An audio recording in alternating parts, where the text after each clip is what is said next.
For 15 years, I believed I was the reason we did not have a child. I carried that guilt like it was sewn into my skin. Wore it every morning when I opened my eyes to the quiet of a house that should have been louder. Carried it to every appointment, every clinic, every conversation with a doctor who used words like unexplained and time and hope while I sat in paper gowns and nodded and drove home alone because Williams was always in a meeting that could not wait. I carried it to bed every night and apologized to his back for the empty nursery down the hall. Until the day I realized my husband had been a father all along. Our 15th anniversary fell on a Friday. Williams arranged everything the way he arranged everything, with a specific precision of a man who understood that the details of a thing communicated more than the thing itself. The restaurant was the one where he had proposed. The table was the same table, which he had reserved months in advance because Leo Moretti was the kind of man whose requests were honored by people who understood what it meant not to honor them. He looked at me across the candlelight the way he had always looked at me, with the warmth that I had loved from the beginning, the specific quality of his attention when it was fully on me, which made me feel like the most important person in any room we occupied together. I was 38 years old. He was 40. We were wealthy in the way that means you have stopped counting specific figures and simply understand that the number is large enough to be irrelevant to daily decisions. His organization, which operated in the language of import and logistics and legitimate business and things I had learned not to ask direct questions about, had grown across our marriage into something that other men in his world respected and feared in roughly equal measure. We were, by any visible measure, a success story. I sipped my wine and looked at my husband, and I felt the specific ache that anniversaries produce when you have loved someone genuinely and long and when that love has not delivered the particular thing you had expected it to. We had no children. I had spent 11 of our 15 years pursuing this in every way available to me. Treatments, specialists, a clinic in Zurich that had cost more money than most people earned in a decade, and had produced nothing except a particular kind of exhaustion that settles into your bones when you have hoped for the same thing too many times. Williams had been present for some of it. Patient, gentle.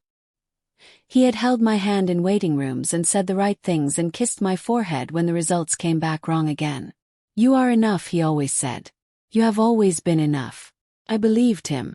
I believed him because he said it with those eyes that I had trusted for 15 years and because I needed to believe it, and because the alternative that I was not enough was a weight I was already carrying, and adding to it felt impossible. We drove home from dinner through the city, and Williams held my hand on the gearshift the way he had done since we were young, and I looked out the window at the lights, and I thought about the year ahead and what it might hold. 2 days later, I was reviewing our investment portfolio with the financial manager's quarterly report, and I found the transfer. Not looking for it. Moving through columns of figures, the way I sometimes did when I wanted to feel useful in a part of our life that was largely Williams's domain. A recurring transfer. Monthly. Consistent for 14 years. Not large enough to flag as significant against the background of everything else we moved, but specific in its regularity. The label said, Legacy Maintenance. I looked at it for a long time. I told myself it was a property fund, an investment structure. Some instruments that Williams's financial team had named with a specific opaque language of people who manage large amounts of money and prefer that the movement of the money not be immediately legible to someone without their training. I told myself this. I closed the report. I did not sleep well that night. I was 23 when I met Leo Moretti. He walked into the architecture firm where I worked as a junior associate with the specific energy of a man who had somewhere to be and the certainty that wherever he went would accommodate his arrival. He was there to discuss the design of a building. I was there because my senior colleague had been called out unexpectedly, and I was the available body in the room. He shook my hand and looked at me and then paid attention to me in the way that only happens occasionally in a life, the kind of attention that is not performance but actual focus, the full weight of a person's interest directed at you without distraction. We talked for 2 hours about the building. By the end, I had forgotten what the building was for. He called the next day. Not the firm. My direct line, which he had obtained through a method I did not ask about because at 23 years old I was more charmed than cautious. We were married 18 months later. I understood in the early years that Williams's world had edges I was not fully invited to. This did not frighten me. It was simply the shape of the man I had married. There were calls he took in other rooms. Meetings he attended that were not on any shared calendar. Occasionally, men came to the house whose names I was not given and who left without explanation. He never frightened me with it. He never made me feel endangered or implicated. He kept it separate from our life with the specific care of someone who had decided that the person they loved most was not going to inhabit the darker rooms of who they were. I loved him. I loved him with the specific completeness of someone who has decided that a person is theirs and means it entirely. What I did not know and would not know for 15 years was that in the 3rd year of our marriage, during a period when he was managing the most dangerous pressure his organization had ever faced, something happened that he chose to bury. He told me once, years later, that the rivals had arranged something. That his drink had been tampered with at a meeting that should have been routine. He told me this after everything had already broken and I was already on the other side of it. So his telling me then was not the truth offered freely, but the truth finally cornered and unable to run. He woke up the next morning in a hotel room. He did not recognize beside a woman he had never met. He came home. He said nothing. He kissed me when he came through the door the way he always kissed me, and he held on for slightly longer than usual, and I thought he was tired and I made him tea and we sat in the kitchen and talked about nothing important. I did not know. I would not know for 15 years. It started with a face. I was in the city on a Tuesday, leaving a meeting with an interior design firm I had been consulting with since I had let the architecture work fade into something more flexible and personal. I was crossing the street outside the building when I saw him. Teenage boy. 14, perhaps 15. Tall for his age. Dark-haired. Standing on the opposite pavement, looking at his phone with the distracted self-containment of an adolescent who was somewhere his body had arrived before his interest. He looked up when a car passed between us. His eyes met mine for a fraction of a second. Dark eyes. A specific shade. The same as the ones I looked into every morning across a coffee cup. The same particular quality to them. Something between brown and black that you noticed because it was unusual. I stopped walking. The crossing signal changed. People moved around me. The boy looked back at his phone. Someone came to stand beside him, a woman in a coat, and she touched his shoulder and they walked away. I stood on the pavement, and I told myself that I was 38 years old and that 15 years of wanting a child had done something to my perception. That I saw Williams in strangers. That a shade of eyes was not a fact. I crossed the street. I went home. That evening, Williams took a phone call in his study. I was passing the door and I heard his voice, not the words but the register. The tight, controlled frequency of someone managing something they find difficult. He came out 20 minutes later, kissed me on the cheek, asked about my day. His eyes were doing the locked thing they occasionally did. The quality I had always attributed to business pressure. The poker face I had always accepted as the price of who he was. I looked at him. Tough call. Said. Routine, he said. He nodded. I went to the kitchen. I stood at the counter for a long time after he went back to his study. Then I went to retrieve the quarterly report from my study drawer. And I looked at the legacy maintenance transfer again. 14 years of consistent monthly payments. 14 years. The boy in the city had been 14 years old. I closed the report. Put it away. I did not confront Williams that night. I had been married to a careful man for 15 years. I understood that careful men do not crack under direct pressure. They simply become more careful. If I was going to understand what I was beginning to understand, I needed to do it in the way Williams did everything. Quietly. Patiently. From a position of information. The letter arrived on a Thursday. I was home when it came. Williams was at the office. I brought in the mail the way I always did, and I was sorting it at the kitchen counter, and I found it between 2 business envelopes. Hand-addressed. Williams's name. A return address from a boarding school on the northern edge of the city. I stood at the counter. I held the letter. I put it back in the stack and I placed the stack on his desk in his study, the way I always placed the mail. Then I sat in the kitchen and I thought for a long time. 3 days later I drove to the boarding school. I introduced myself at the administration desk as a potential donor interested in the school's arts program. I had prepared this carefully. I dressed the way I dressed for Williams's business events, understated, authoritative, the clothes of a woman whose presence in an institution was assumed rather than questioned. They gave me a tour. I saw the campus, the facilities. I asked questions about the student body and the arts curriculum with the focused interest of someone who was genuinely considering a philanthropic investment. Toward the end of the tour, we passed the art studio. The door was open. Students working at various stations. Teacher moving between them. And at the far station, his back to us, working on something with the concentrated stillness of someone who disappears into the work, a boy. I recognized the back of his head. Posture. There was something in the posture. The specific way he held his shoulders. The way Williams stood at his desk when he was concentrating on something he found genuinely interesting. The tour guide said something about the studio's equipment. He nodded. The boy turned to reach for something on the shelf beside him. His profile. I had been looking at that jaw for 15 years. A younger version of it. A version that belonged to a 14-year-old boy who did not know I existed, but who carried the face of the man I had shared a bed with for 15 years. Breathe. I thanked the tour guide. I said I would be in touch regarding the donation. I walked to my car. I sat in the car for 45 minutes. Then I drove home. I spent the following week becoming a different kind of wife. Not visibly different. Williams would not have noticed any change in me across those days because I had spent 15 years learning to manage what I showed. And this was a skill that now served me in a direction it had not been designed for. I was gentle at dinner. I asked about his work. I listened to his answers with the attentive warmth I had always brought to our conversations. I kissed him good night. Inside, I was dismantling 15 years and examining each piece. The financial structure took me 2 days to fully map. The legacy maintenance transfers flowed to a trust. The trust had a separate legal structure connected to a property Williams owned in the Northern District that I had not known existed. The property had a residential address.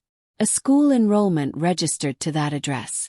A name registered to that enrollment. Leo Moretti. Leo. He had named him. He had given his son the family name. I sat with this specific piece of information for a very long time. He had built an entire second structure alongside our lives. Not dramatically, carefully, with the same precision he applied to everything. Trust fund, property, school fees paid from an account I had never had reason to access.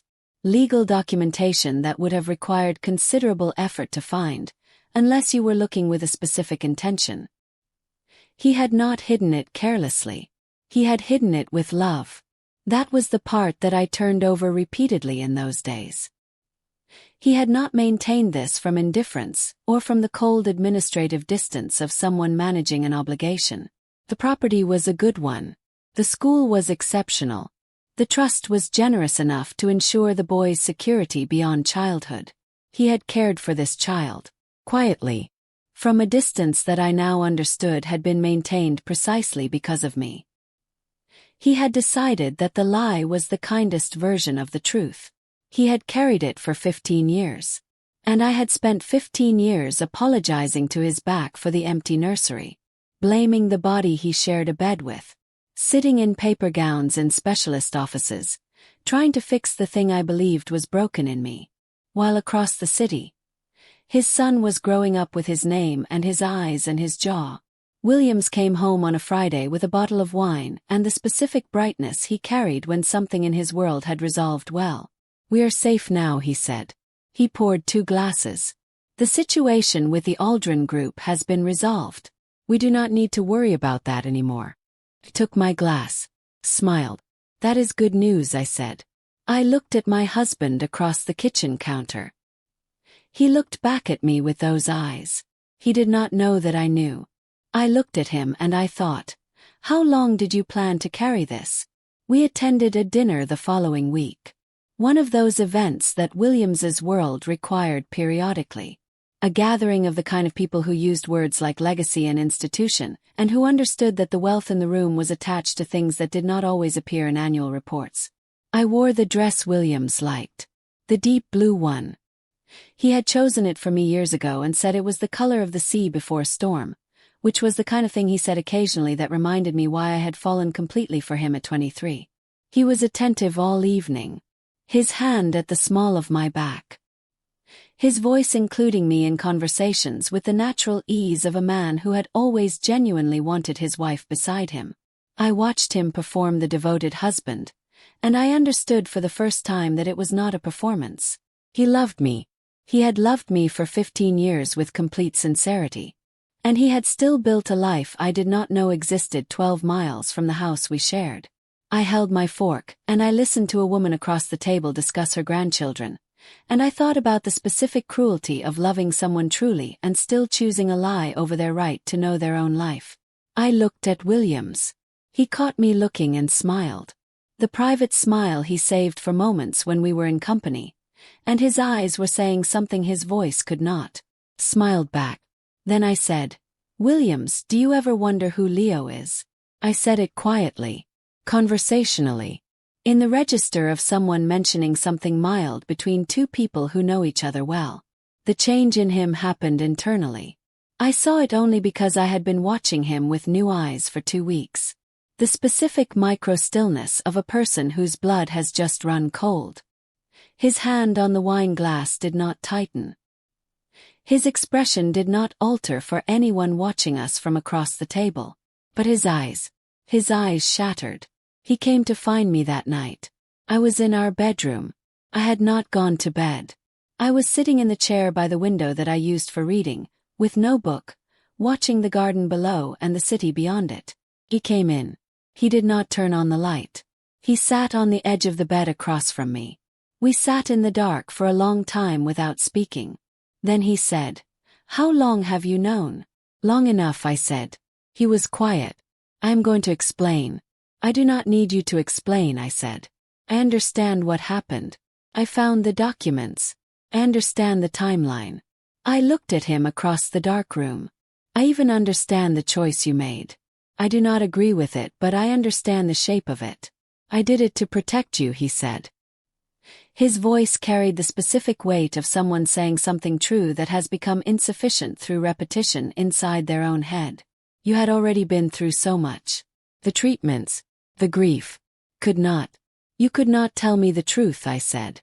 "I could not break you," he said. I looked at him. "Williams," I said, "I have been broken for 15 years. I have been sitting in medical offices blaming my body. I have been lying awake apologizing to you for something that was never my failure to carry." Pause. "You did not protect me from breaking. You chose which version of broken I would be without telling me I had a choice." He did not speak. "He has your eyes," I said. Williams pressed both hands over his face. I watched my husband sit on the edge of our bed with his face in his hands, and I felt many things simultaneously. The specific devastation of someone whose reality has been revised in a way that cannot be unrevised. The grief of 15 years was suddenly recontextualized. And underneath both of those, quiet and clear, the specific sorrow of a woman who understands that the man she loves genuinely believed he was protecting her. He still believed it. Even now. Even sitting in the dark with his face in his hands. He still believed that what he had done had been the right kind of wrong. "You think," I said, "that you are the one who suffered most in this? That carrying the secret was the sacrifice?" I stood up. "You were not carrying it for me, Williams. You were carrying it because telling me would have cost you something you did not want to lose." He looked up. "That is not. I have been mourning a child for 15 years," I said. "You have been raising one. You said it was too dangerous to raise a child now, but Leo, it's the same age as our child if we gave him or her a chance to call us parents." He said nothing. I walked out of the bedroom. I went to the study. I sat at the desk where his documents lived, and I thought about everything available to me. I could take half of what he had built. Our marriage had lasted long enough and been structured in ways that the legal outcome would be considerable. I could take the financial half, and I could walk away with the resources to build something entirely new. I could expose Leo's existence to the people in Williams's world who would find the information useful. A son was a vulnerability. A hidden sun was a different category of vulnerability entirely. There were people who would use this to dismantle everything Williams had spent 15 years constructing. I could make him feel what I felt. I sat at the desk, and I imagined all of these things with a specific clarity of someone who is genuinely considering them rather than performing the consideration for their own benefit.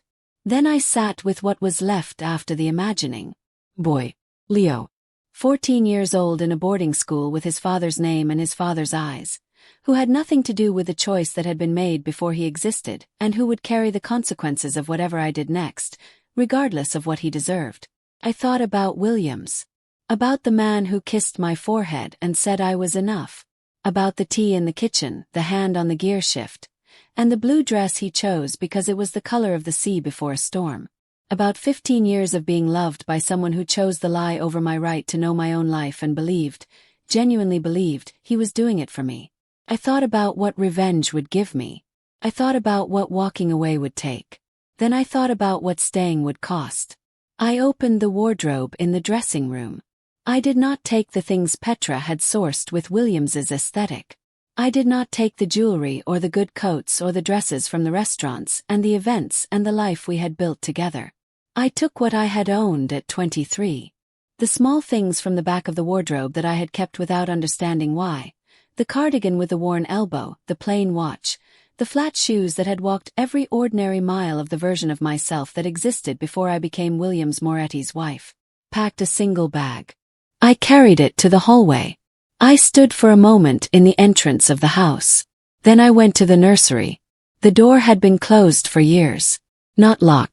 Simply not opened because opening it was a choice neither of us had been ready to make. The specific closed door of a room that represented something we had both been grieving in our separate private ways. Opened it now. I stood in the doorway of the empty room. I took out the small notebook I had carried in my bag for years, the one I used for noting things I wanted to remember, and I tore a page from it. I wrote one sentence. I placed the paper on the windowsill where the light would find it in the morning. Then I walked out of the house. Williams woke to silence. Not the ordinary silence of early morning in a house where one person rises before the other. The specific silence of a house where the person you expect to be present is not. He found her absence in the small details first. The bedroom. The dressing room. He stood in the dressing room doorway and looked at what was still there. The expensive things, the chosen things, all of it remaining, and looked at the empty space where the simple things had been. He went through the house. He went to the kitchen. No coffee made, which she always made before him. He went to the study. He went to the rooms that were used and the rooms that were not used. He went to the nursery. He had not been in this room in years. He stood in the doorway the way she had stood, and he looked at the empty room that had been empty for 15 years, and that had sat between them as a shared grief that he had known was not equally shared and had not said so. The morning light was coming through the window. On the windowsill, lit by it, a single piece of paper. He walked to it. He picked it up. He read it. You protected the marriage, Williams. But you killed the wife. Goodbye. He stood in the nursery of the house they had shared for 15 years with a piece of paper in his hand, and outside the window, the city was waking up and doing what cities do, moving forward with a specific indifference of a world that does not pause for private devastation. He did not move for a very long time. Months passed. I found a coastal town 2 hours from the city. The kind of place that had a school and a library and a market on Saturday mornings and people who would eventually know your name but did not require your history before deciding to be kind. Taught. Not architecture. Mathematics, which I had always been quiet about being good at, in the way that women who end up as someone's wife sometimes let the skills that predate the marriage recede into the background of the identity the marriage provides. I lived in a small house that smelled of the sea in the mornings. I did not think about Williams every day. That was the thing that surprised me most. I had expected the absence of him to feel like an amputation. Instead, it felt, after the first difficult weeks, like the specific relief of setting down something very heavy. I thought about who I had been at 23. The woman who had walked into a room and been seen by a man who paid full attention and had felt, for the first time in a long time, like someone worth paying attention to. That woman had been real. The love she felt had been real. The 15 years that followed had contained real things. Real warmth. Real history. Real moments that would live in the body forever, regardless of what surrounded them. I did not erase those things. I simply understood them more accurately. I saw a news piece about Williams's organization 6 months after I left. A television in the cafe where I had my morning coffee. He was at some event. I looked at his face on the screen, and I waited for the thing I had expected to feel. Felt nothing. Not hatred. Not love. Not the specific grief that had lived in my chest for years. Nothing. The specific quiet of someone who has finished something and moved past the finishing into whatever comes after. I turned back to my coffee. Thought about Leo. The boy with his eyes, who was 14 years old in a boarding school, and who had nothing to do with the choices made before he existed. I thought about what his life was and what it might become. I thought about whether there was a version of any of this in which the people who had not caused the damage were not required to carry it. I did not have an answer. I had only the morning light coming through the cafe window, my coffee, and the slow, certain process of becoming someone whose identity did not require another person's choices to define it. I had believed for 15 years that I was the reason we did not have a child. That something in me had failed the life we were supposed to be building. Had been wrong. I had been grieving a wound that was not mine. Carrying a guilt that belonged to a secret that had been decided without me. The real wound was simpler and more devastating than infertility. It was 15 years of someone deciding what I could handle, what I deserved to know, what truth was appropriate for my consumption. It was being loved completely by someone who still believed, on some fundamental level, that their version of my life was more accurate than my own experience of living it. I walked home from the cafe along the path above the water. The sea was the color of Williams's eyes when he looked at me across a restaurant table 15 years ago. I stood for a moment and looked at it, and I let myself feel everything that was still there to feel. The love, the grief, the specific complicated sorrow of a story that was not simple enough for either person to be entirely the villain. Then I walked home. I had lessons to prepare. I had a life to build. The kind that belonged entirely and without qualification to me. To everyone who has ever blamed themselves for something that was never yours to carry. To every woman who sat in a paper gown waiting for answers that were never going to come from that direction.